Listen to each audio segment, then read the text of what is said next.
Good morning student, welcome to YouTube channel Gopal Vidyalay Inter College English Medium Goraon. Dear student, today I will teach SST class 8th chapter 2 lesson 2 में आज हम establishment of company power अर्थात company power की स्थापना कब हुई, कैसे हुई, इसके बारे में हम डिटेल में चर्चा करेंगे। डियर स्टूडेंट, हम जानते हैं कि जो अंतिम मुग़ल एम्परर अर्थात मुग़ल शासक बहादुर शाह जफ़र हमारा अंतिम मुग़ल शासक था, उसके पहले हमारी जो ब्रिटिश ईस्ट इंडिया कंपनी वो भारत आई थी और उस समय उसका मेन पर्पस था कि इंडिया आके वो कंपनी की इस्टेब्लिश करे अर्थात कंपनी स्थापित करेगा। कंपनी स्थापित करने के बाद वह धीरे धीरे भारत में अपना व्यापार का विस्तार किया और कंपनी स्थापित किया। फिर उसके आगे क्या हुआ कि जब मुग़ल एम्परर बहादुर शाह जफ़र था, उसको कुछ पैसा देके पेंशन के रूप में उसको म्यांमार यंगून भेज दिया गया और अर्थात पूर्ण रूप से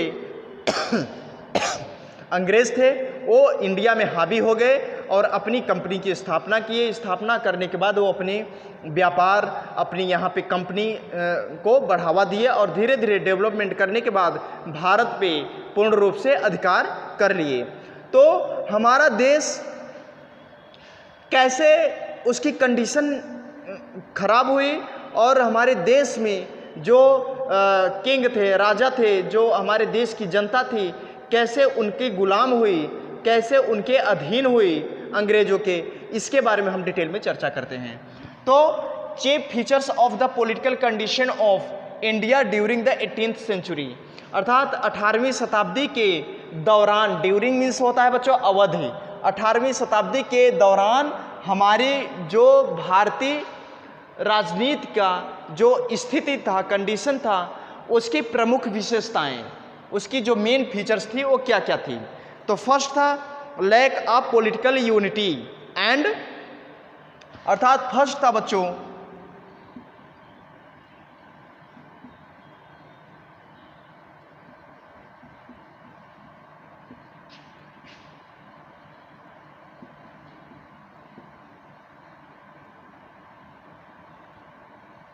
लैक ऑफ पॉलिटिकल यूनिटी अर्थात लैक मीन्स होता है कमी, राजनीतिक एकता की कमी अर्थात राजनीतिक एकता की कमी के कारण हमारे देश में जो ब्रिटिश रूल हुआ उसका जो मेन विशेषता बच्चों, मेन विशेषता था लैक ऑफ पॉलिटिकल यूनिटी अर्थात पॉलिटिकल यूनिटी की हमारे देश में सबसे कमी थी, जिससे ब्रिटिश रूरल ने यहाँ की जनता, यहाँ के शासक, भारतीय शासकों पे यह उन्होंने पूर्ण रूप से उनकी व्यू ऑफ पॉइंट को पकड़े और उनकी कमियों को जाने कि भारतीयों की कमी क्या है, उसको उस कमी को पकड़ो और उस पर हावी हो जाओ। तो ये हमारा जो फीचर था, पहला था lack of political unity and second था वीक एंड इनकैपेबल रूरल। तो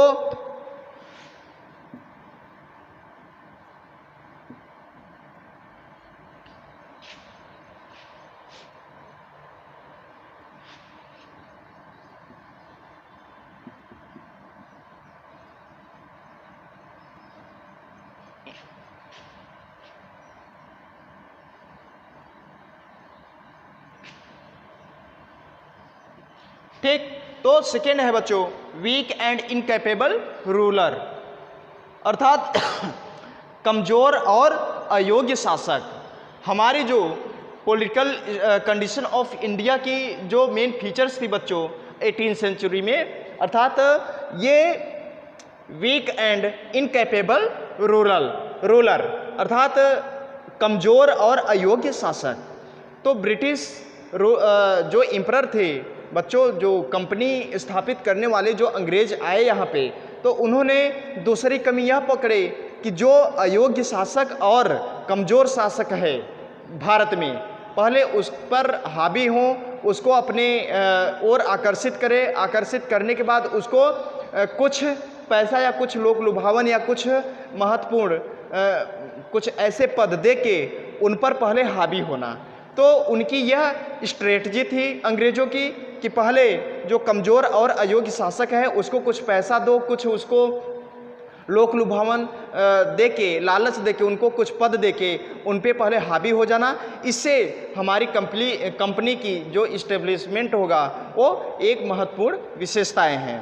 थर्ड है बच्चों फॉरेन इन्वेशन।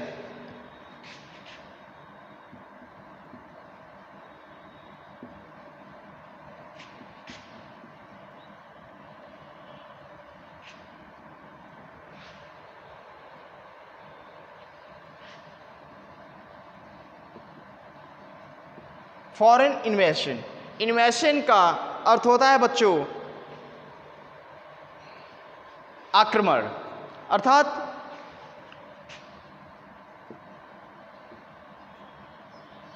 फॉरेन इन्वेशन अर्थात विदेशी आक्रमण। उनकी जो तीसरी जो कमजोरी थी, अर्थात जो उनकी पॉलिटिकल कंडीशन, जो हमारे भारत की जो मेन विशेषता थी, वो तीसरा था फॉरेन इन्वेशन अर्थात विदेशी आक्रमण। हमारे देश में बच्चों विदेशी आक्रमण हुए और उन आक्रमण में हमारे देश की जनता, हमारे देश की शासक की काफ़ी हानि हुई, काफ़ी क्षति हुई। तो इससे कई लाखों जनता मर गए, कई युद्ध हुए। तो ये हमारा तीसरा मेन फीचर्स था। उसके आगे बच्चों नेक्स्ट है coming of European.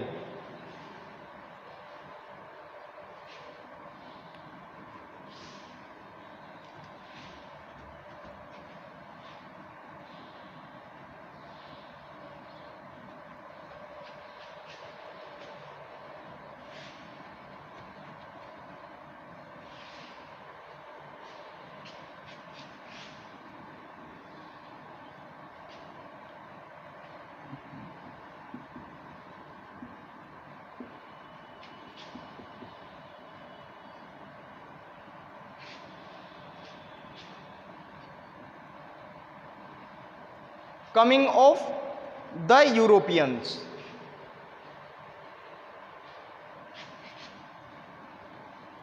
Coming of the Europeans अर्थात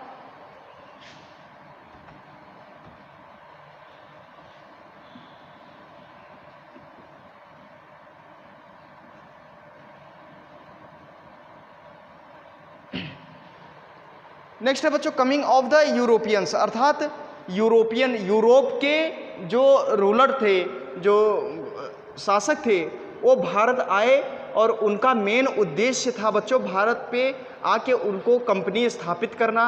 और जब अपनी कंपनी स्थापित करेंगे तो उसका धीरे धीरे उस देश में अर्थात इंडिया में विस्तार होगा। तो ये कमिंग ऑफ द यूरोपियन, तो जो यूरोपियन था वास्को डिगामा जो पुर्तगाली था, ये पहला भारत में यूरोपियन, फर्स्ट यूरोपियन था वास्को डिगामा।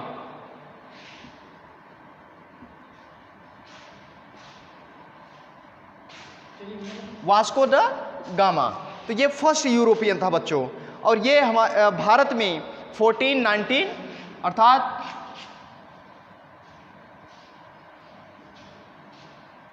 1492 में 1498 में यह भारत आया और ये कालीकट के तट पे पहुंचा और फिर भारत पहुंचकर इन्होंने कंपनी स्थापित करने के लिए अपना महत्वपूर्ण कार्य किया।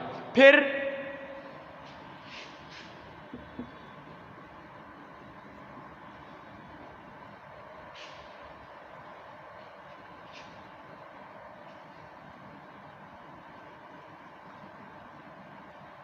द पुर्तगीज में बच्चों अर्थात पुर्तगाली,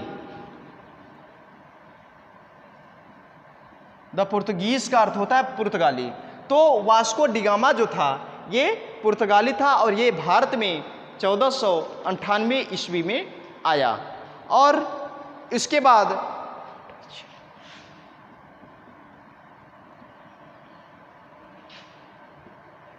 द डच सेकेंड नंबर पे द डच आया, पुर्तगीज़ के बाद सेकेंड नंबर पे द डच आया, फिर थर्ड पे the French.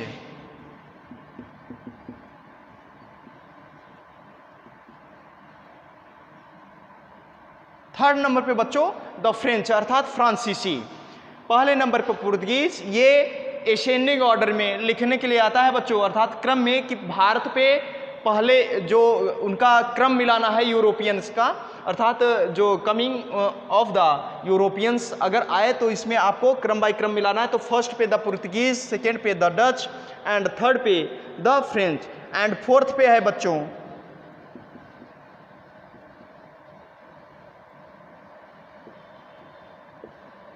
The British. Fourth number पे द ब्रिटिश। तो ये हमारे जो यूरोपियंस थे इनके आने की जो एक क्रम था बच्चों ये इस प्रकार का था। नेक्स्ट है बच्चों, के बाद बच्चों कर्नाटक युद्ध हुआ, first Karnataka war, second Karnataka war and third Karnataka war. Karnataka war होने के बाद बच्चों जो वार हुआ वो वार ऑफ प्लासी अर्थात बैटल ऑफ प्लासी, और ये 1757 में हुआ, जिसमें ब्रिटिश और जिसमें ब्रिटिश का जीत हुआ। फिर उसके बाद बच्चों battle of Buxar, battle of Buxar जो 1764 में हुआ, और इसमें भी ब्रिटिश की बहुत अच्छी स्थिति होने के कारण वो विजय हुआ, और धीरे धीरे ब्रिटिश रूलर इस पे हावी हुए और अपने देश भारत में पूर्ण रूप से ये कब्जा कर लिए, और इसको यहाँ के लोगों को गुलाम बना के अपना ये कंपनी स्थापित करने के बाद शासन किए। और शासन करने के बाद बच्चों धीरे धीरे हमारा देश पूर्ण रूप से इनका गुलाम हो गया, अर्थात स्लेव ऑफ ब्रिटिश।